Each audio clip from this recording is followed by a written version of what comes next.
สวัสดีพี่น้องป้องปายสุขุสุคนจ้ามื้อนี้กันเอาผลงานของมื้อนี้มาให้พี่น้องป้องปายเบิ่งจ้าวันนี้เราได้มะแรงดากี่ตัวเนาะค่ะพี่น้องป้องปายเอาแมงดามานับค่ะ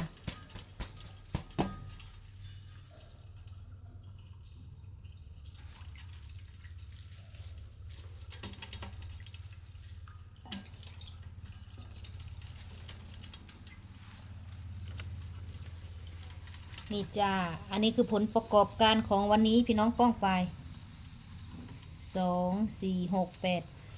8ตัวที่จริงได้10ตัวเนาะค่ะพี่น้องป้องปายแต่ว่าจำหน่ายไปแล้วระหว่างทางพี่น้องป้องปายค่ะอันนี้คือแมงดาที่เราหามาวันนี้เนาะค่ะ